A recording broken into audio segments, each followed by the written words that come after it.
ఆ, నా వెంబడి రావద్దనియు నన్ను విడిచిపెట్టమనియు నన్ను బ్రతిమలాడుకొనవద్దు. నీవు వెళ్ళి చోటుకే నేను వచ్చేదను. నీవు నివసించు చోటనే నేను నివసించేదను. అబ్బా, నీ జనమే నా జనము,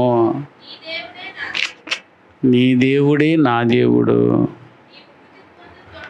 నీవు మృతి పొందు చోటను నేను మృతి పొందేదను.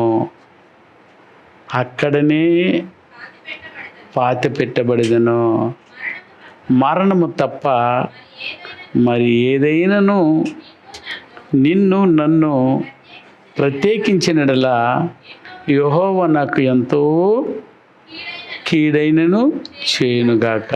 నేను ఒక జీవితాన్నే పిండడబడేసింది ఆ వాక్యం. జనన ఈ పాత్రలో ఎంతమంది ఒదిగి ఉన్నారు.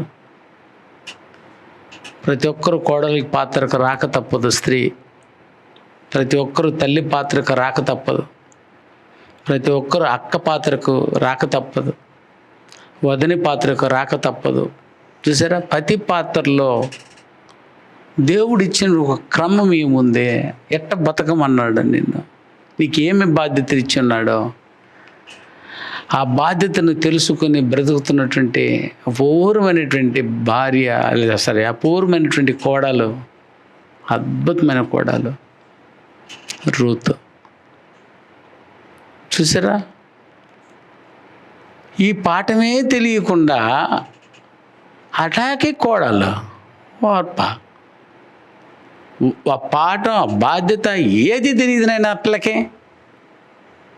మొగుడు అంతే, కోడలు తీసుకొచ్చేయరా నేను వండేస్తాను, చచ్చిపోయేవారు నేను వెళ్ళిపోతాను. చూసారా, అసలు ఈమెకి బాధ్యతే తెలియలేదా? అసలు కోడల యొక్క క్రమాన్ని దేవుడు రాసింది కూడా తెలియదు ఆమెకి. కానీ యెషయా గ్రంథంలో నైనా మీరు నడవలసిన క్రమముని నేర్పి ఉన్నాను, అది నేను బోధించి ఉన్నానంటే నువ్వు పోలేదు ఆ బాల దగ్గరికి. నువ్వు నేర్చుకోవడానికి ఇష్టపడటం లేదు. దాన్ని చర్చకు వచ్చామనంటే అడుక్కోపోవడమే. ఇలా జీవించడానికి దేవుని దగ్గర నేర్చుకోవడానికి వచ్చానన్నంత మంది ఉన్నారు చెప్పండి. నేను మీరేనా ఈ పాత్రని నేర్చుకోవడానికి వచ్చా? ఎందుకు ఇక్కడ వచ్చి నేర్చుకోవాలంటే ఎక్కడ ఉంది మరి? అది ఏడలేదు. అది ఉంటే ఇక్కడ ఎందుకు పెడతాము దాన్ని? మరి ఎక్కడైనా దొరికిద్ది అదని చెప్పండి. కోడలు ఎలా నడుచుకోవాలి, తల్లి ఎలా నడుచుకోవాలి, వదిన ఎలా నడుచుకోవాలి, ఎక్కడైనా మీకు పాఠాలు పెట్టి చెప్పున్నారని అంటే ఒక్క ఆధారం చూపినైనా ఎక్కడైనా నేర్పిస్తున్నారని లేదు తల్లి. అందుకు ఇంత గొప్ప క్లాసును పెట్టి ఎంత ఖర్చు పెడుతున్నారు నేను దీనికి? కనీసం న్యాయం లేదు దానికి. ఏదో అన్నీ వచ్చేసినట్టు ఇంట్లో కూర్చొని ఉన్నారు. కానీ వీరు దేవుని దగ్గర వచ్చి ఏం జవాబు చెప్పబోతారో ఒకసారి చూడు. ఇప్పుడేమో ఆనందంగానే ఉంటుంది ఆ జీవితం. నిన్నెవరు అడగరు కదా ఇప్పుడు.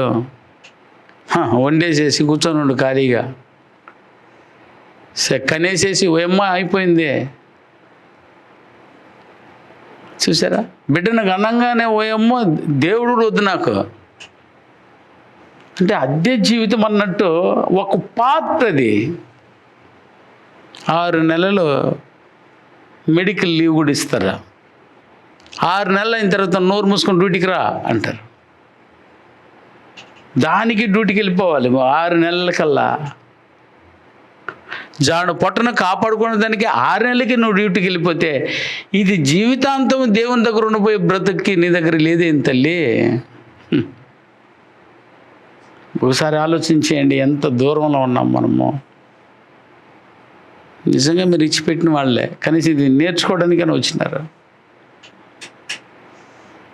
చాలామంది రాలేదని అంటే కర్మ, పాపం. వాళ్ళు ఏమనుకుని ఉంటారు తెలుసా? ఏంటి దాన్ని వినకపోతే ఏమి అన్నట్టుంటారు.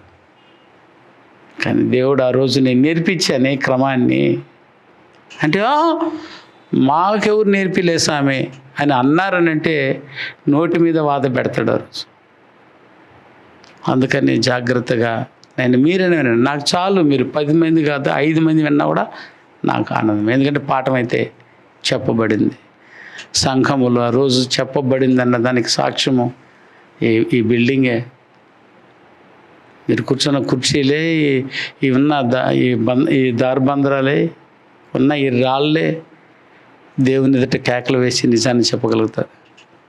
అందుకని జాగ్రత్తగా ఆ పాత్రను వినండి. అసలు ఒక జీవితం అంటే ఎట్టుంటుంది, ఒక కోడలంటే ఎట్టుంటుంది అంటే తెలియని వాళ్ళకి అపూర్వంగా 2 వచనాల్లో రాసేసాడు నాయన. పరిశుద్ధాత్ముడు ఎంత గొప్పవాడో చూడు.